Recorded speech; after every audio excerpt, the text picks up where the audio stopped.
Welcome to today's video where we go from Seattle to Sacramento in the newly released Synaptic Airbus 220. It'll be a quick 1.5 hour hop where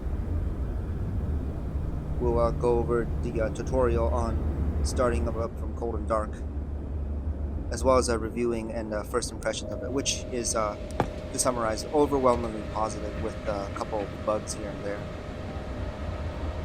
So to start up, just turn on battery 1 and 2 and wait for the screens to light up. Now you wait for the iCast messages to stop scrolling.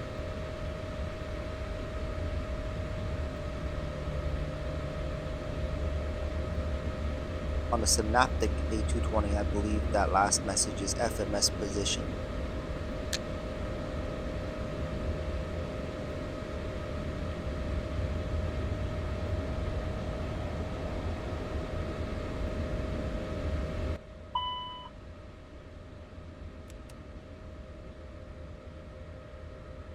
Now we'll start our APU. On some liveries, there is a power on checklist you can find in the proc tab, but for some reason it's not in this one. I've looked over and over again and there's no power on checklist.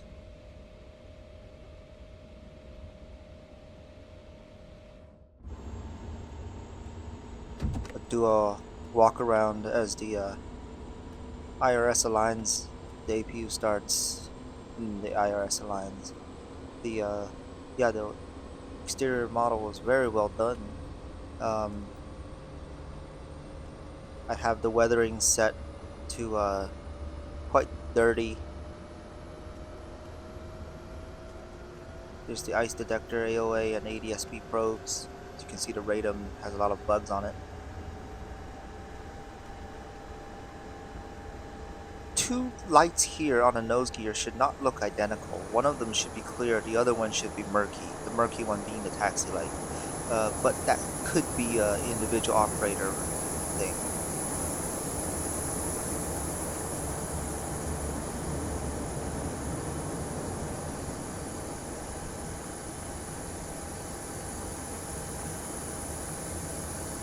Look at our PW 1500G engine and our landing gear with their carbon brakes.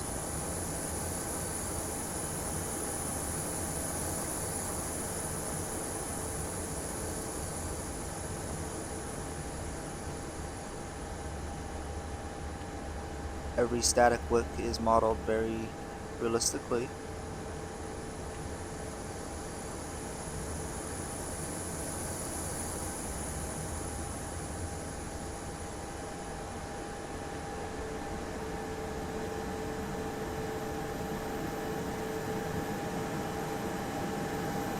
Just a 10 out of 10 for the exterior model they made.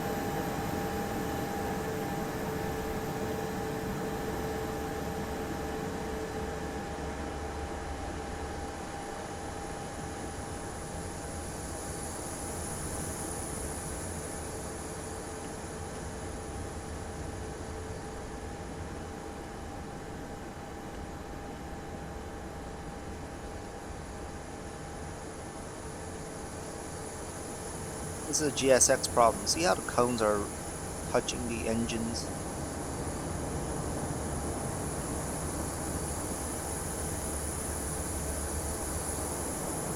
Now notice here, this vent is correctly textured.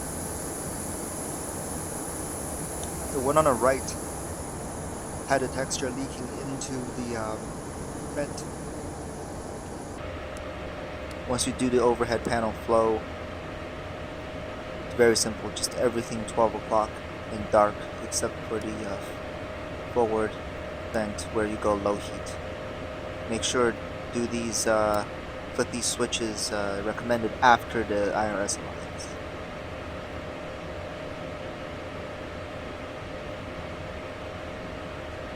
As of now, can't load it realistic timing yet.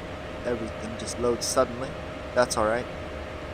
Here's how to do an EFB. Just go to the load sheet page, import from SimBrief, or manually type it yourself and hit load aircraft.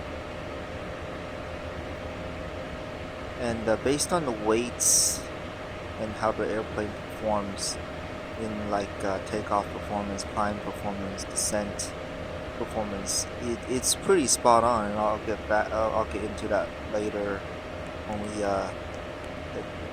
regarding the flight plan uplink, hit send, and then it'll be in your secondary flight plan, activate secondary, and then pretty straightforward on building the runway departure procedure on the SID as well as the cruise altitude and the arrival, runway, approach, and start. Just one caveat is if you have an alternate cruise altitude, type flight level or type in the actual altitude. Otherwise, if you just hit 220, it literally thinks you're flying into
and terrain map here.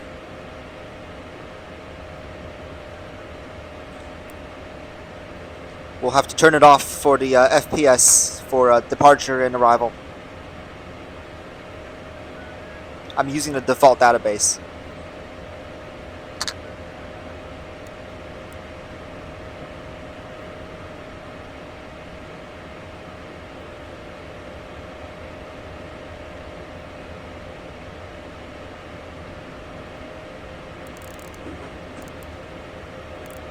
Set initial altitude.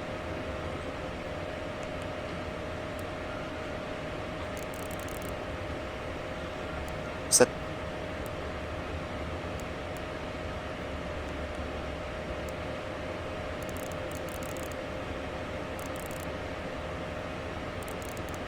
You do this by double clicking the transponder code. That way you can scroll the large knob for the transposing the position of your letter, and the small knob for scrolling through the letters and numbers.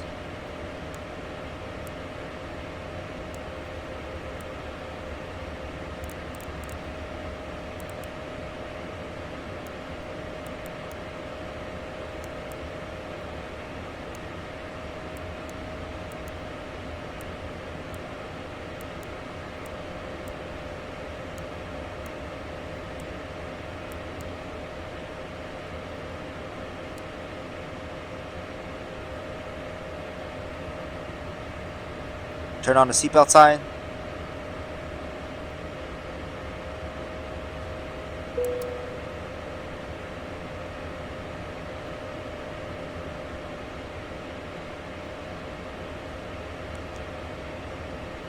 The before start checklist has a glitch of not recognizing the exhaust switch position and the alternate flap, so just override those items on the checklist. Make sure they're in the right position and then override it.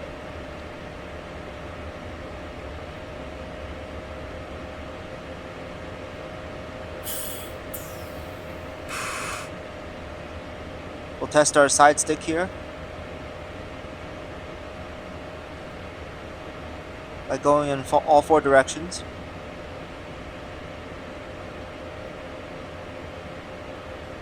The before start checklist is complete.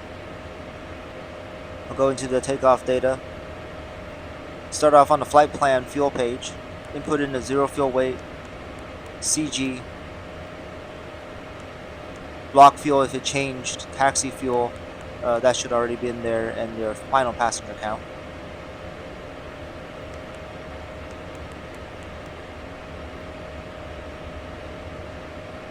Press execute, then go to the perf departure page. We got a tailwind on departure today, so I'm not going to use the EFB's numbers. They're pretty straightforward. Just go to the takeoff performance and input the information. I got my own numbers that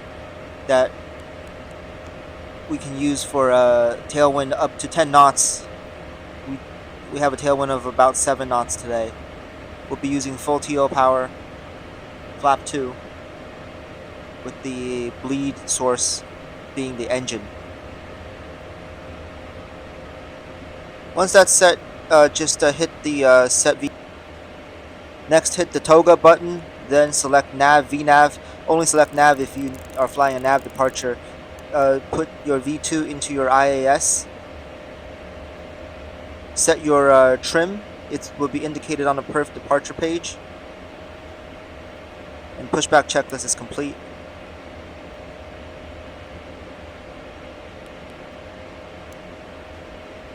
I'm going to go beacon on, release the parking brake, and pushback will commence.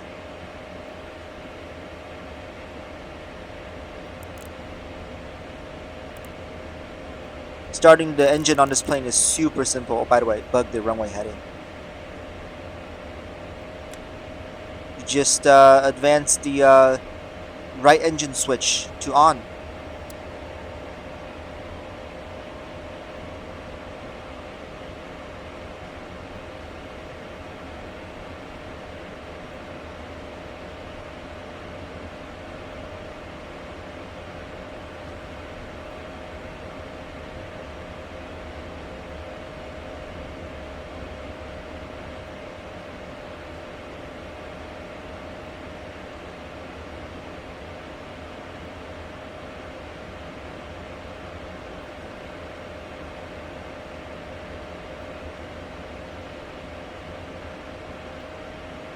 Park brake on. Notice, unlike the 737 MAX, there is no motoring display on the indication. Nor is it like the A320neo where there's a countdown clock. On this plane, you just wait for the motor, and you'll know it's finished when fuel flow begins and the sounds increase. And once N1 starts indicating, the engine doesn't take too long from there. But yeah, in total, expect to sit after the pushback for at least 3.5 minutes, depending on whether the operator allows signal in the taxi.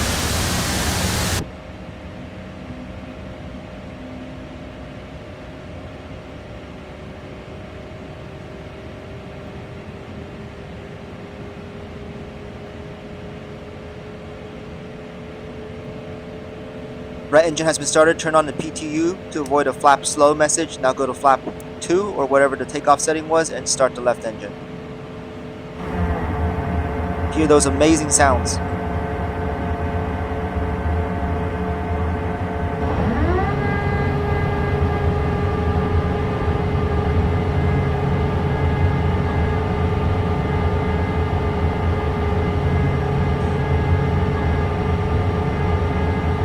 If you decide to start the left engine first, then instead of PTU on, you would go 2B on if you were to set your flap before the second engine start. You have to start the left engine first if your wing tank is more than 6225. Otherwise, you'll get a fuel leak message.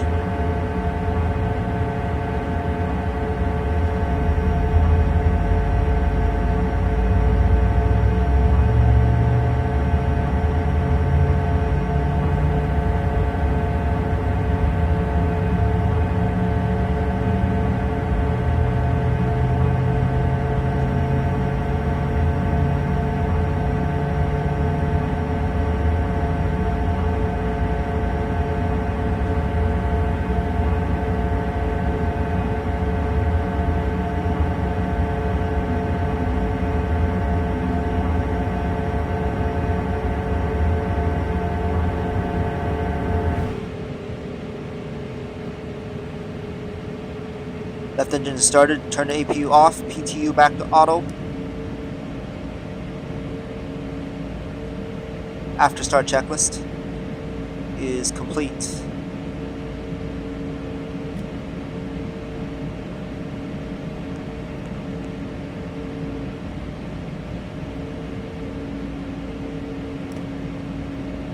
Turn the nose wheel steering on and do a flight control check. You just have to do it once. You do not have to test both side sticks like you would in a real Airbus.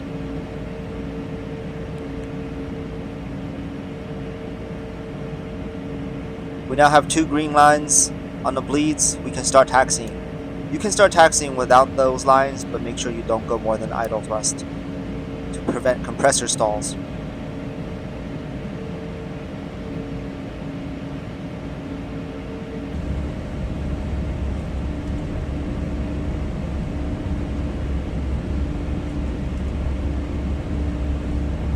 Double check your departure on the route legs page. Make sure your first fix initial altitude and take note of any speed restrictions. Taxi checklist is complete.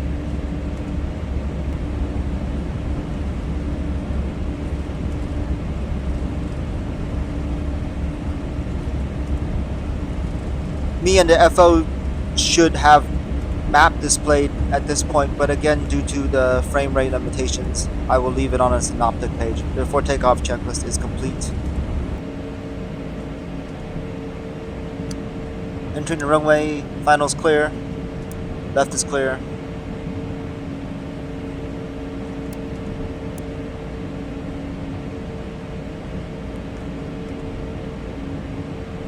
Turn on all lights when cleared for takeoff.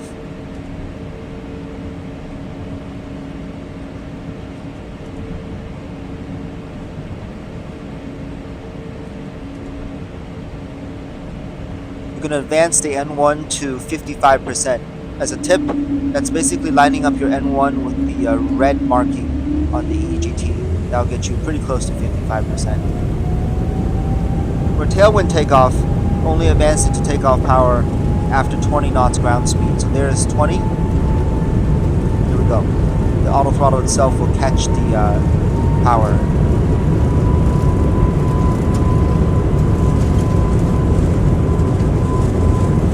knots hold, thrust normal.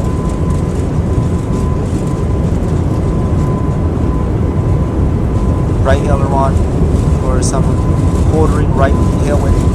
V1. Rotate. A continuous rotation to the pitch target markers.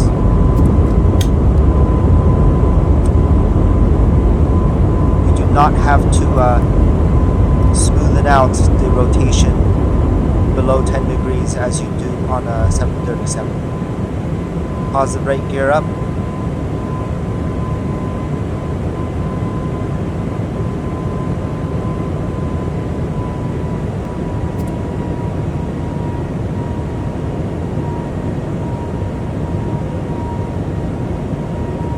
We're at acceleration altitude. Notice the thrust has gone back to climb 2. The FMS target speed is now 200. Slowly bring the speed trip up. And by up, I mean slowly trim down on your speed trim. That will trim for a faster speed.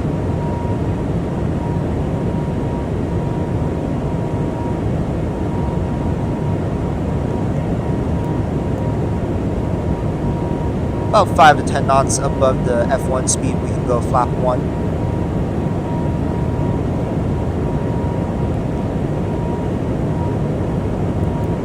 And then a tip about the flap 0 speed is when you're heavy, you can look at your perf departure page and it'll tell you what the green dot is. And you can retract your flaps 10 knots below that green dot, so you don't have to, because if you use just 5 to 10 knots above F0 speed, sometimes that can leave you significantly below green dot. So that's something to keep in mind after takeoff checklist is complete.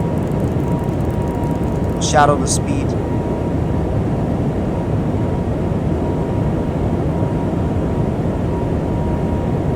As the speed trip slowly goes up to 250 knots. Now say we get direct to a fix by ATC, clear direct Suma. We're going to go to route legs page.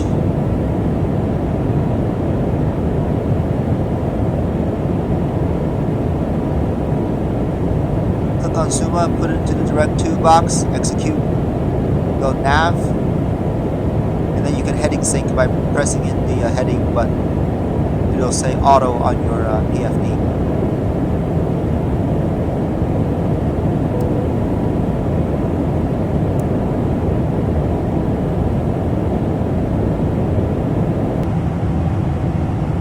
Here in the cabin, we got a stunning view of Mount Rainier.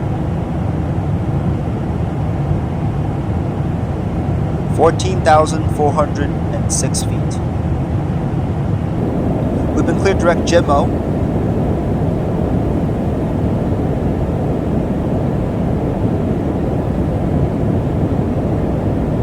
Here I tried to do the graphical flight planning. You can see my mouse on the FO side. But it wouldn't, it's hard to highlight it. Much easier in the real world for some reason. Anyway, we'll do it the normal way. Flight plan, route legs page. GEMO goes to the active waypoint, execute. And already FMS1 to GEMO.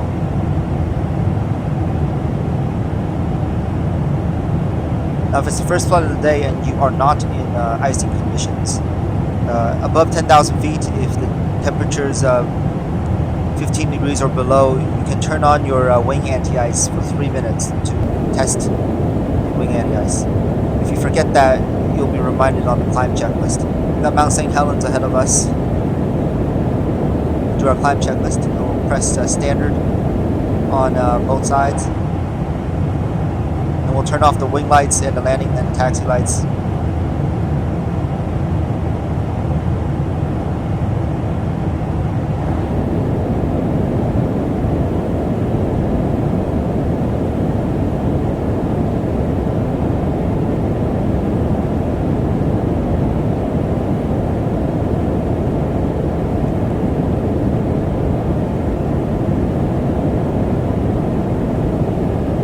checklist complete.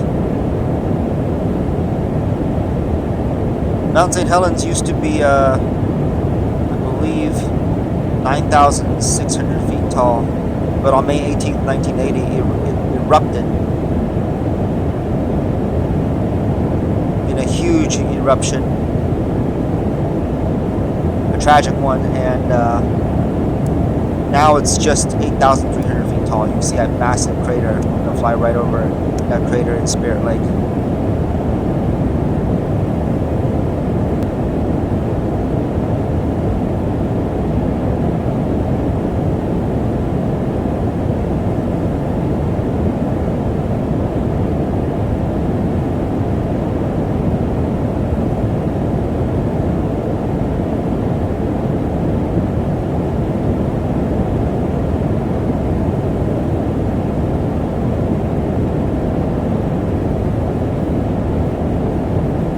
Here's a time lapse at 25 times speed. Enjoy some views of the Pacific Northwest. I will never do time acceleration in a simulator. If it takes me 18 hours to fly a flight in real life, it'll take me 18 hours to do it on here. But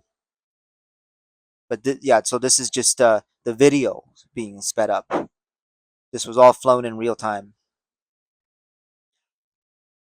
We passed Mount Hood on our left. Now we have the Mount Jefferson and the Three Sisters coming up. All some beautiful stratovolcanoes. You can see the divide between western and eastern Oregon, where the west is green and eastern Oregon is brown, high deserts. Climbing through 350, turn wing anti-ice off to the high altitude climb checklist. There's a time lapse from the passenger window on the right side. We're going to fly over Crater Lake in a few minutes here. Probably one of the most beautiful lakes in the world.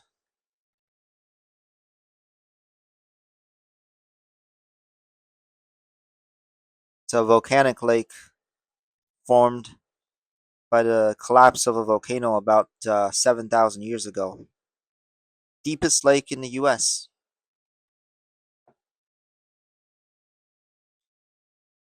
One time we had delay vectors over Crater Lake and the air traffic controller started explaining the history behind it. And here's Mount Shasta at 14,179 feet tall.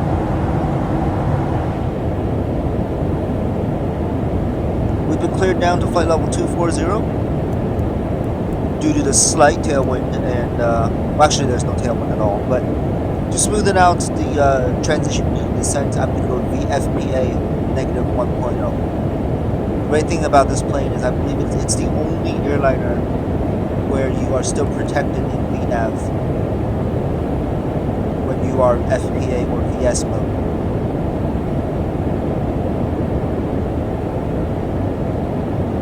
To set your approach speeds, go to perf arrival in your FMS. You don't need to fill out the altimeter or the temperature. Just today we'll be landing in flap 5 with the additive of 5 knots. To set your minimums, go to tune menu, then PFD nav, across from barrel, and put in our minimums, which is 230.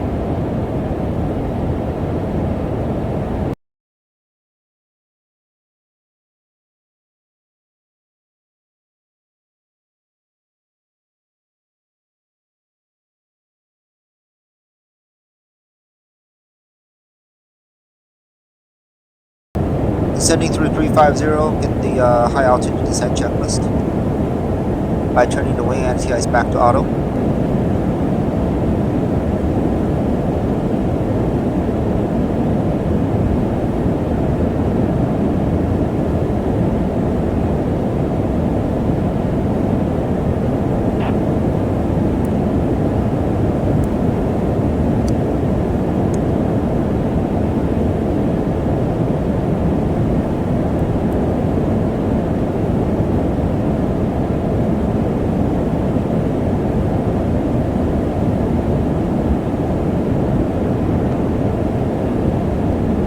As you descend through 18,000 feet or your transition level wherever you're flying.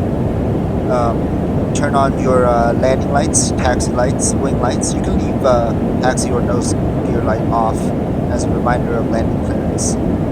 Reset your altimeter and complete the descent checklist.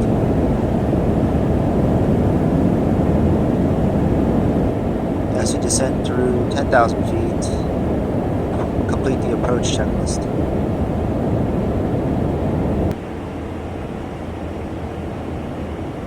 Once you're cleared for the approach, set the final approach fixed altitude.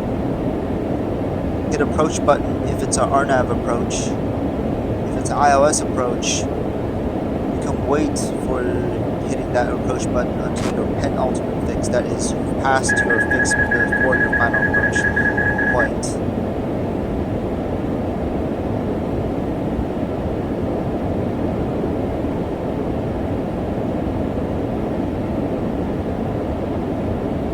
Clear day in Sacramento, we already have the runway in sight. Get the autopilot, and now I'm going to start bringing the speed trim back.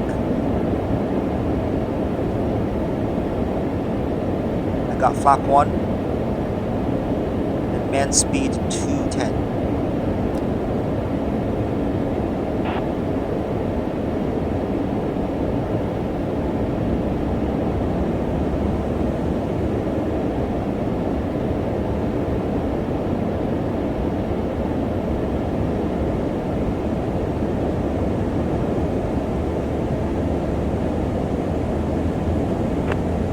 Now we'll go man speed 190.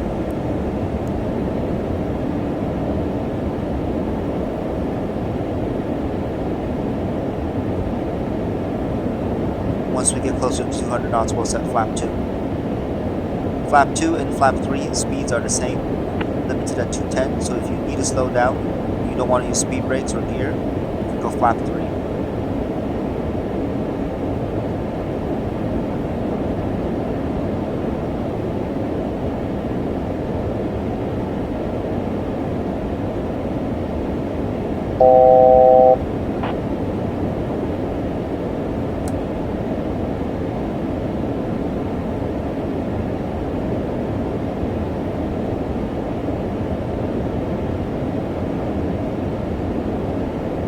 Flap 2.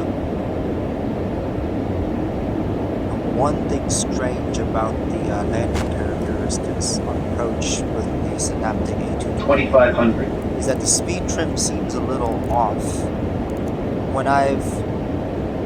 Once I go flap 5, I'm going to dial the speed trim back in real life to the approach speed. But on a simulator, I've realized by doing that, the plane keeps pitching up, and I would constantly go 3 whites on a PAPI and then eventually 4 whites.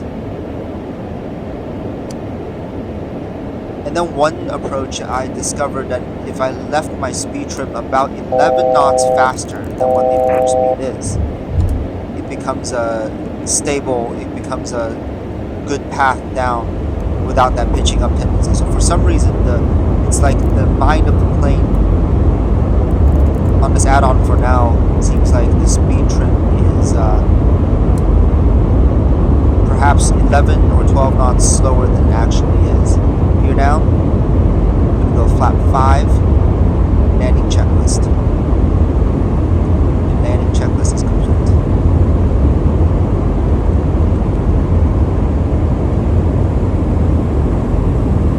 One thing really smart about this plane is, oh, by the way, we have GS, so we're going to set this approach altitude of 3,000. Once you go from VPAS to GS, it means the plane will now ignore the altitude constraint, so you can set your missed approach altitude. We've got man speed 128. The 1,000 feet call on this plane is always accurate. When you go into places like Seattle, San Diego, places where the 1,000 feet AGL is not 1,000 feet AFE, if you hear 1,000 in this plane, you are 1,000 feet above your touchdown zone. Clear to land.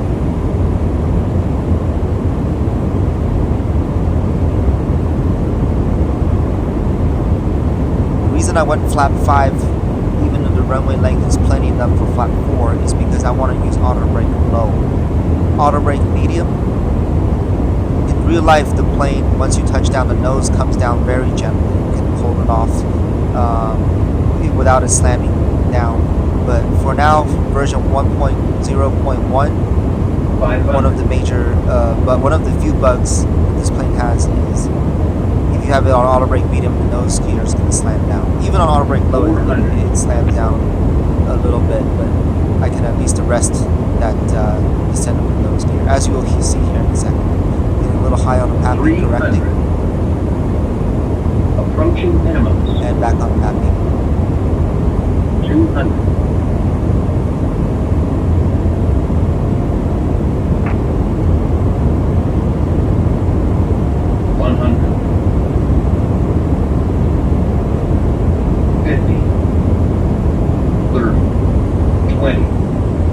10. Gently fly the nose down to the runway.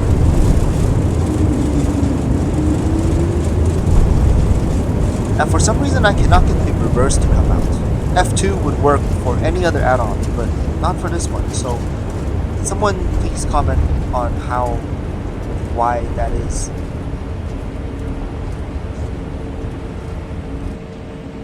Turning off the runway, we're going to start our timer,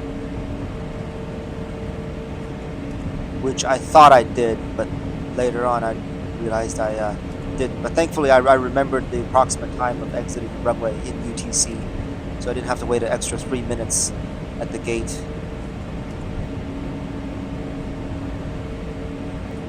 Turn on hydraulic pump 2B, turn off APU bleed.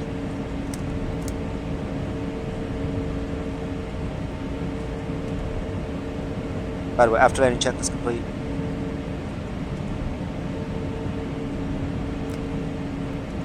Get some anti-ice if you need it on the cow anti-ice. Today we don't. It's only if it's below at or below 10C. Retract the flaps. Make sure you hit 3 minutes before shutting down. That's the absolute minimum. Recommended 5 minutes.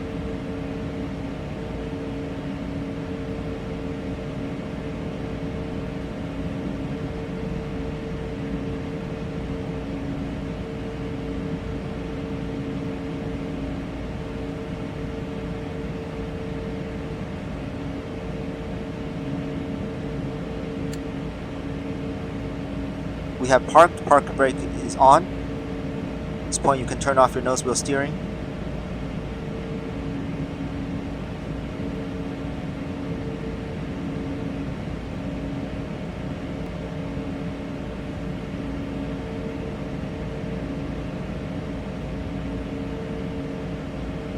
Turn off seatbelt sign. Shut down right engine. Make sure APU catches the AC power. Shut down left engine. Beacon comes off. Hydraulic pump 2B auto and APU bleed auto.